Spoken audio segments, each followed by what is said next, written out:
ಒಂದಾನೊಂದು ಕಾಲದಲ್ಲಿ ಲಂಕಾಧಿಪತಿಯಾದ ರಾವಣನು ಹಿಮಾಲಯಕ್ಕೆ ತೆರಳಿ ಆತ್ಮಲಿಂಗದ ಪ್ರಾಪ್ತಿಗಾಗಿ ಶಿವನ ಕಠಿಣ ತಪಸ್ಸನ್ನು ಮಾಡುತ್ತಿರುತ್ತಾನೆ. ಓಂ ನಮಃ ಶಿವಾಯ. ಓಂ ನಮಃ ಶಿವಾಯ.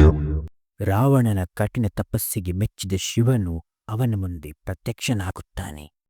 ಕಣ್ಣು ತೆರೆ ರಾವಣ. ಮಹಾದೇವ, ನಿಮ್ಮ ಪಾದಾರ ವೃಂದಕ್ಕೆ ನನ್ನ ಶತಕೋಟಿ ಪ್ರಣಾಮಗಳು.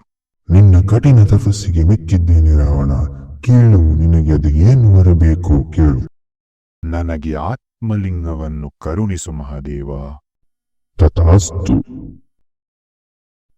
ಈ ಆತ್ಮಲಿಂಗವನ್ನು ನಿನ್ನ ಸಾಮ್ರಾಜ್ಯವಾದ ಲಂಕೆಯಲ್ಲಿ ಸ್ಥಾಪಿಸಿದ ನಂತರ ನಿನಗೆ ಇದರ ಶಕ್ತಿಯು ದೊರೆಯುತ್ತದೆ. ಆದರೆ ನೆನಪಿಟ್ಟುಕೋ, ಈ ಆತ್ಮಲಿಂಗವು ಮೊದಲನೆಯ ಬಾರಿಗೆ ಎಲ್ಲಿ ಭೂಮಿಗೆ ಸ್ಪರ್ಶವಾಗುತ್ತೋ ಅಲ್ಲಿಯೇ ಇದು ಸ್ಥಾಪನೆಯಾಗುತ್ತದೆ. ಹಾಗಾಗಿ ಈ ಆತ್ಮಲಿಂಗವನ್ನು ಹಿಡಿದುಕೊಂಡು ನೀನು ಲಂಕೆಗೆ ತೆರಳುವಾಗ ದಾರಿ ಮಧ್ಯೆ ಯಾವುದೇ ಕಾರಣಕ್ಕೂ ನೀನು ಇದನ್ನು ಧರೆಯ ಮೇಲೆ ಇಡುವಂತಿಲ್ಲ. ಆತ್ಮಲಿಂಗವನ್ನು ಕೈಯಲ್ಲಿ ಹಿಡಿದುಕೊಂಡು ರಾವಣನು ಹಿಮಾಲಯದಿಂದ ಲಂಕೆಯ ಕಡೆಗೆ ಹೊರಡುತ್ತಾನೆ. ಇದನ್ನು ತಿಳಿದ ನಾರದ ಮಹರ್ಷಿಯರು ಇಂದ್ರದೇವನಿಗೆ ವಿಷಯ ಮುಟ್ಟಿಸುತ್ತಾರೆ. ವಿಷಯ ತಿಳಿದ ಇಂದ್ರದೇವನು ವಿಚಲಿತನಾಗುತ್ತಾನೆ. ಯಾಕೆಂದರೆ ಆತ್ಮಲಿಂಗದ ಶಕ್ತಿಯಿಂದ ರಾವಣನು 3 ಲೋಕದಲ್ಲಿಯೂ ಅಜೇಯನಾಗುವನು. ನಾರದರು ಹೇಳಿದಂತೆ ಇಂದ್ರದೇವನು ತನ್ನ ವಾಹನ ಐರಾವತವನ್ನು ಏರಿಕೊಂಡು ವಿಘ್ನ ವಿನಾಶಕ ಶ್ರೀ ಗಣಪತಿ ದೇವರ ಕಡೆಗೆ ಹೊರಡುತ್ತಾನೆ. ಗಣಪತಿ ದೇವರೊಡನೆ ಇಂದ್ರನು ಎಲ್ಲಾ ವಿಷಯವನ್ನು ತಿಳಿಸುತ್ತಾನೆ. ಗಣಪತಿ ದೇವರು ಇಂದ್ರನಿಗೆ ಸಾಂತ್ವನ ಹೇಳಿ ಒಂದು ಪುಟ್ಟ ಬಾಲಕನ ರೂಪವನ್ನು ಧರಿಸುತ್ತಾರೆ. ಇತ್ತ ರಾವಣನು ಆತ್ಮಲಿಂಗವನ್ನು ಹಿಡಿದುಕೊಂಡು ಕರ್ನಾಟಕದ ಉತ್ತರ ಭಾಗದಲ್ಲಿರುವಂತಹ ಗೋಕರ್ಣಕ್ಕೆ ತಲುಪಿರುತ್ತಾನೆ. ಈಗಾಗಲೇ ಸಂಧ್ಯಾಕಾಲವಾಗಿರುತ್ತದೆ ಹಾಗೂ ರಾವಣನಿಗೆ ಸಂಧ್ಯಾವಂದನೆ ಮಾಡುವಂತಹ ಹೊತ್ತಾಗಿರುತ್ತದೆ. ಆದರೆ ಆತ್ಮಲಿಂಗವನ್ನು ಕೈಯಲ್ಲಿ ಹಿಡಿದುಕೊಂಡು ಸಂಧ್ಯಾವಂದನೆ ಮಾಡುವುದು ಸಾಧ್ಯವಿಲ್ಲ. ಏನು ಮಾಡುವುದು ಎಂದು ಅತ್ತ ಇತ್ತ ನೋಡುತ್ತಿರುವಾಗ ರಾವಣನ ಕಣ್ಣಿಗೆ ಒಬ್ಬ ಪುಟ್ಟ ಬಾಲಕ ಬೀಳುತ್ತಾನೆ.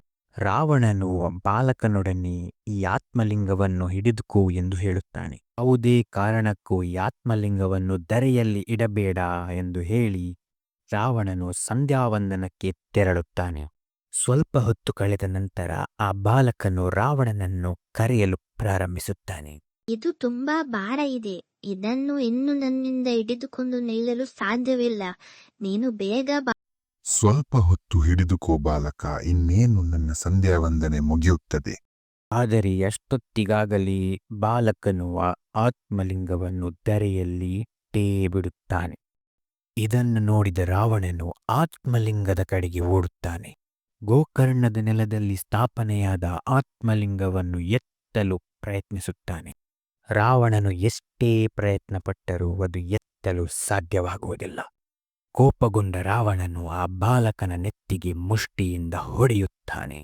ಹೊಡೆದ ಕೂಡಲೇ ಗಣಪತಿ ದೇವರು ತನ್ನ ನಿಜರೂಪಕ್ಕೆ ಬರುತ್ತಾರೆ. ಇದನ್ನು ನೋಡಿ ರಾವಣನು ಅಚಂಬಿತನಾಗುತ್ತಾನೆ. ಗಣಾಧಿಪತನೇ, ತಾವು ಯಾಕೆ ನನ್ನೊಡನೆ ನೀವು ಈ ತರ ಛಲಕಪಟವಾಡಿದ್ದೀರಿ? ರಾವಣ, ಆತ್ಮಲಿಂಗದ ಶಕ್ತಿ ಮಹಾದೇವರ ಬಹಳ ಪವಿತ್ರವಾದ ಶಕ್ತಿ.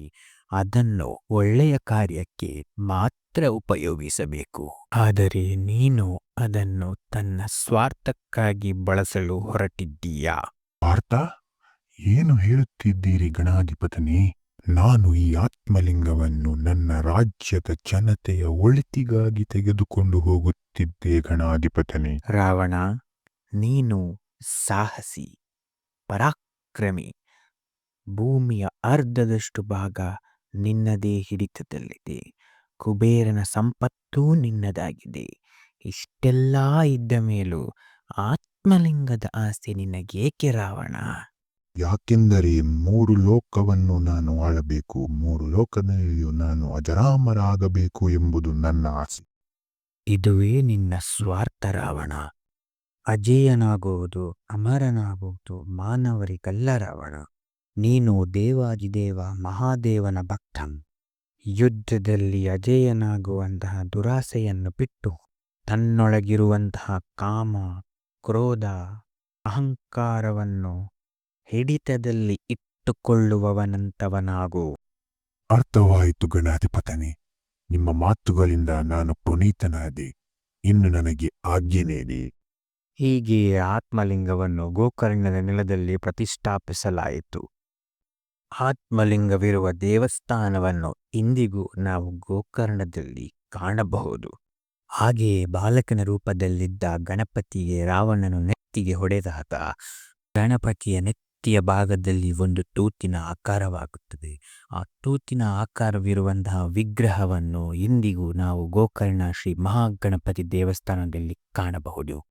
ಅದೇ ಆಕಾರದಲ್ಲಿ ಗಣಪತಿಯು ಗೋಕರ್ಣದಲ್ಲಿ ನೆಲೆ ನಿಂತು ಇಂದಿಗೂ ಭಕ್ತರನ್ನು ಹರಸುತ್ತಾನೆ.